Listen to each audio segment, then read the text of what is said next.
Assalamualaikum warahmatullahi wabarakatuh, teman-teman.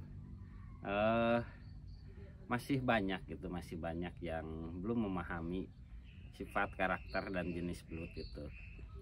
Belut adalah jenis hewan hermafrodit protogini, teman-teman. Jadi tidak dikawin-kawinkan, kan ada yang beranggapan betina 4, jantannya 1 biar bisa bertelur. Tidak seperti itu, teman-teman, di dalam budidaya belut itu. Karena belut ya tadi jenis hewan hermafrodit protogeni, jadi tidak dikawin-kawinkan. Perlu diketahui, teman-teman, masa usia produktif belut itu antara 4 sampai 8 bulan. Setelah melewati 8 bulan itu, belut mayoritas menjadi jantan.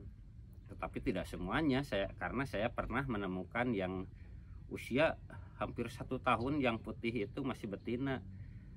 Jadi tidak akan ada yang bisa, bukan tidak akan ada yang bisa ya, akan jarang gitu orang yang bisa mengetahui 100% naluri sifat belut itu. Karena saya juga sampai sekarang 24 tahun budidaya belut tetap belajar terus. Tidak akan ada yang bisa menguasai 100%, saya jamin, saya berani bertaruh, karena belut tidak bisa diprediksi umur berapa dia bertelur.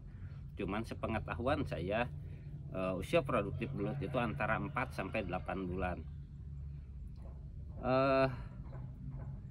Dan untuk si belut supaya tetap bisa bertelur, teman-teman, yang perlu diperhatikan adalah jaga kelembaban kolam, dan yang paling penting adalah kita harus bisa memanipulasi cuaca, teman-teman. Terutama sekarang kan menuju musim kemarau, belut jarang sekali bertelur di musim kemarau. Makanya saya menggunakan manipulasi cuaca, menggunakan sprinkle, alat semprot taman. Jadi timbulnya air yang masuk ke dalam budidaya belut itu timbulnya percikan, jadi tidak dari pipa paralon langsung menimpa ke kolam. Dan untuk kita mendapatkan bibit, selama ini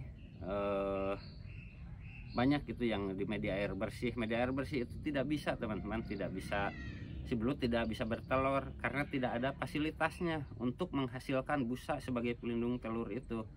Busa yang dihasilkan dari belut yang sedang bertelur itu adalah gesekan dinding lumpur dengan kulit belut.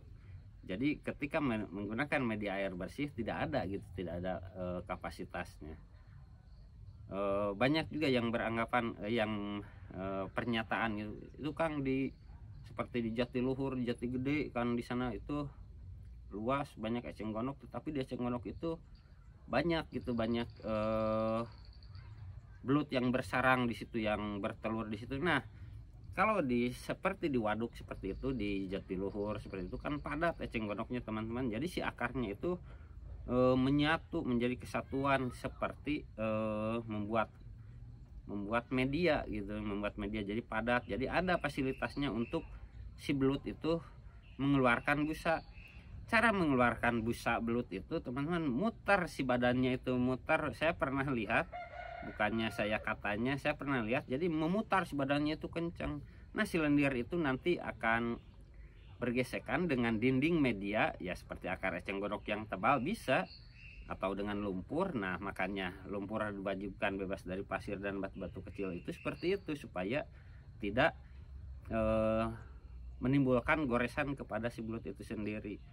Nah, si lendir itu naik, maka itu yang menjadi busa. Jadi bukan dari mulut atau dari duburnya, tetapi itu gesekan dinding lumpur dengan kulit belut. Teman-teman ya bisa dicek saja langsung dari mana asalnya itu busa. Ya kalau ada yang menyatakan dari mulut atau dari dubur si belut itu, saya pastikan itu salah, karena saya pernah melihat sendiri gitu, bahwa busa itu timbulnya itu dari gesekan dinding lumpur dengan kulit belut, maka si lendir itu naik.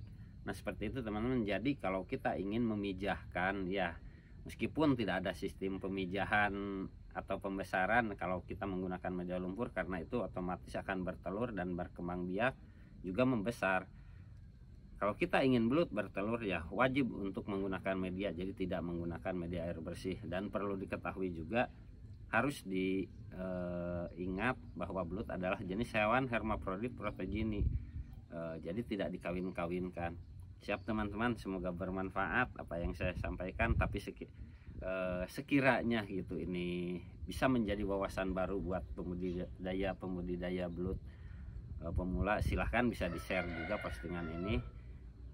Terima kasih buat teman-teman semuanya yang selalu mendukung postingan-postingan saya. Semoga teman-teman diberikan kesehatan, sehat selalu dan lancar rezekinya. Wassalamualaikum warahmatullahi wabarakatuh.